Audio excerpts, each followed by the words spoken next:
안녕하십니까. 존종이 목사입니다. 8월 22일 매일 성경 말씀 묵상입니다. 예레미야 51장 45절로 53절의 말씀입니다. 나의 백성아, 너희는 그 중에서 나와 각기 여호와의 진노를 피하라.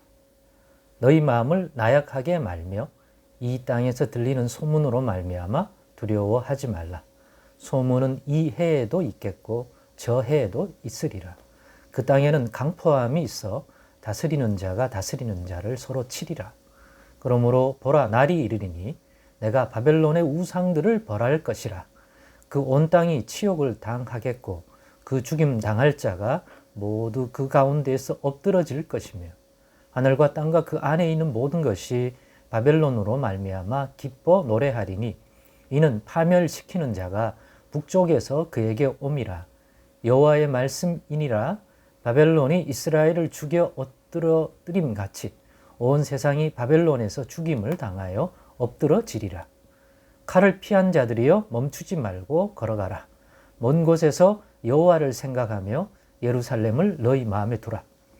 외국인이 여호와의 거룩한 성전에 들어가므로 우리가 책망을 들으며 수치를 당하여 모욕이 우리 얼굴을 덮었느니라.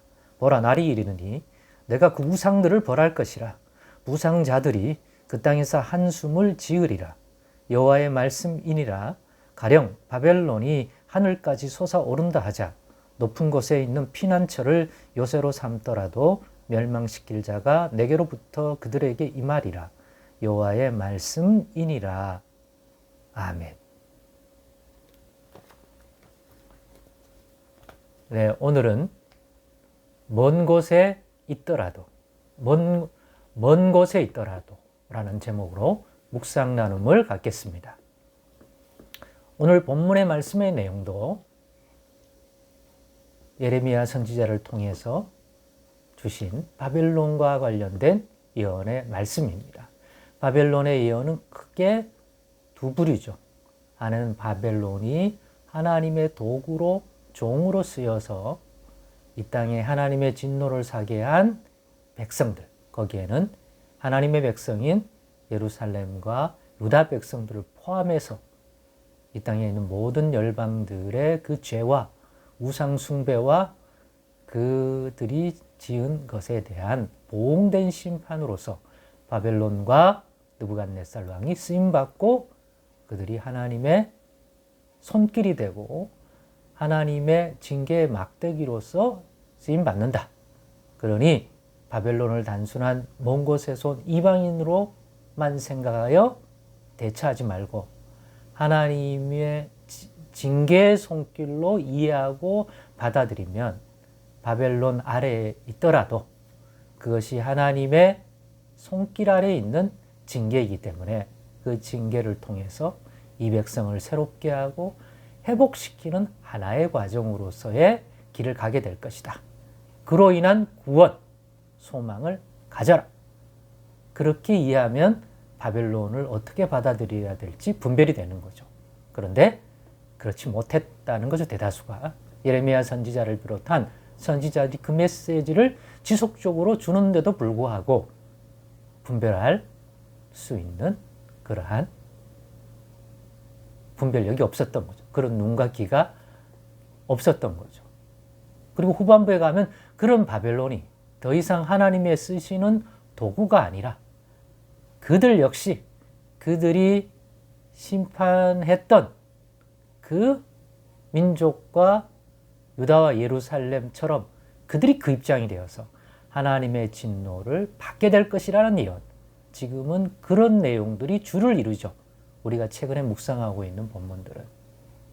그리고 너희가 그렇게 쓰임받았던 것처럼 어떤 세력들을 마치 너희가 과거에 하나님께 쓰임받던 그런 위치에 있게 하고 너희는 너희가 쳤던 그래서 멸망당하고 흩어졌던 그들의 위치에 너희가 서게 될 것이다 라고 하는 일종의 바벨론 심판에 대한 것들이 또한 큰 부분을 차지하죠.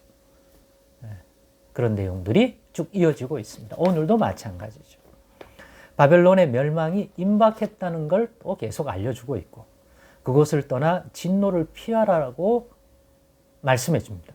그 바벨론 포로로 잡혀가 있는 하나님의 백성에게 바벨론이 심판받을 때가 다가오고 있으니까 그때 너희는 거기에 피해라.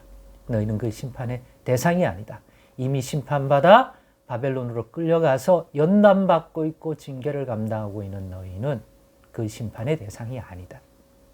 거기에서 오히려 구원 얻도록 하나님께서 이끌어 주실 것이다. 그런데도 불구하고 이 강대한 바벨론이 심판받겠냐? 그런 생각하지 마라. 하나님이 반드시 심판하게 돼 있다. 아무리 육신의 눈으로 그렇게 보이지 않더라도 이 말씀대로 반드시 이루어진다는 사실을 기억할 수 있게 또 바라볼 수 있게끔 말씀을 주고 있습니다. 반드시 멸망할 것이다. 어떤 소문에도 흔들리지 마라. 뚜벅뚜벅 하나님의 말씀을 따라서 그 먼 곳에서도 걸어가라.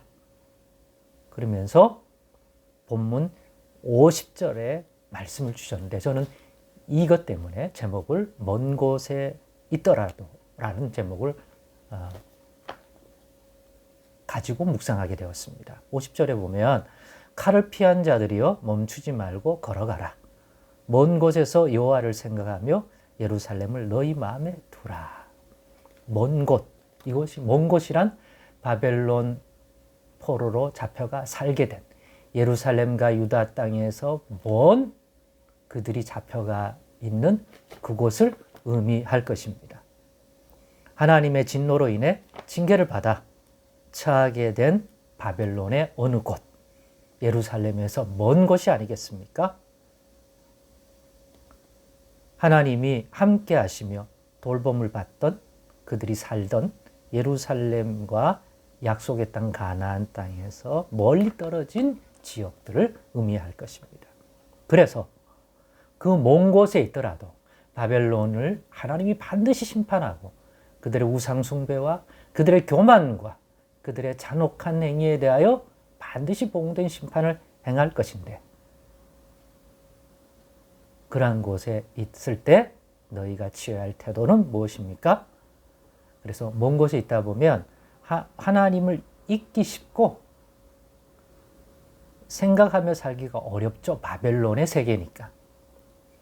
동시에 그 먼 곳에서는 자신들 가운데 거하시는 하나님, 또 하나님 가운데 살아가던 그 삶의 환경과는 먼 삶이죠. 그러다 보니 여호와 하나님을 잊기 쉽고 예루살렘에서의 그 삶이 마음에서 사라지고 소망이 없어질 수 있는데 그러지 말라. 이와 같은 예언의 말씀을 듣거든 그 말씀을 받아서 그렇더라도 하나님이 주시는 이러한 약속의 말씀을 믿음으로 받아서 하나님을 생각하고 하나님과 함께 살아가던 그런 삶을 다시금 마음에 두어라. 먼 곳에서 여호와를 생각하며 예루살렘을 너희 마음에 두라. 왜요? 하나님이 능히 그 먼 곳에 있더라도 너희를 기억하고 계시고 살피고 계시기 때문에 분명히 이 말씀대로 바벨론은 심판하지만 너희는 거기서 나오도록 하나님이 능히 하실 것이기 때문에 돌아오게 하여 예루살렘에 다시 거하게 하시고 거기서 하나님의 임재와 돌봄 속에서 너희에게 주신다고 했던 그 복과 은혜를 다시 누릴 수 있는 그러한 손길을 너희에게 능히 주실 수 있고 그런 말미암아 너희가 다시 이곳으로 돌아올 수 있기 때문이다. 그러니 그 먼 곳에 있더라도 우리 하나님 여호와를 너희 하나님 여호와를 생각하고 너희 하나님의 임재의 장소인 예루살렘 성전이 있고 너희가 그 하나님 곁에서 살아가던 그 삶을 잊지 말고 너희 마음에 품어라. 이루어 주실 것이다.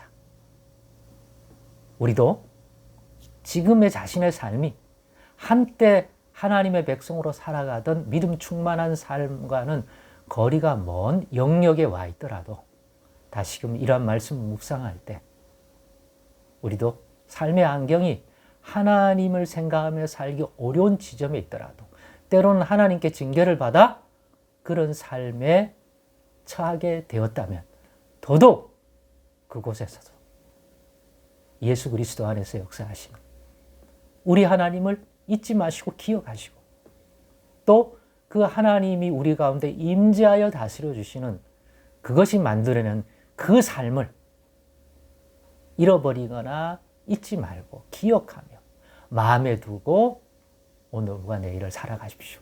비록 오늘의 현실은 바벨론 포로민처럼 하나님의 다스림과 먼 지역에 먼 환경에 있는 것처럼 보이더라도 겸손히 하나님의 연단의 손길을 받아들이며 그리고 마음에 잊지 않고 그리스도 안에서 약속하시는 하나님의 말씀 붙들면 반드시 그 말씀대로 그리스도 예수 안에서 약속하신 회복을 주실 줄로 믿습니다.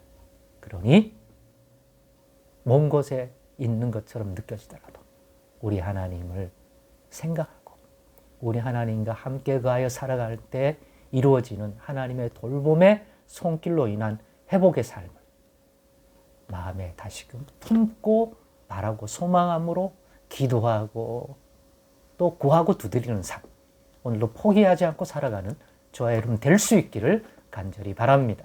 기도하겠습니다.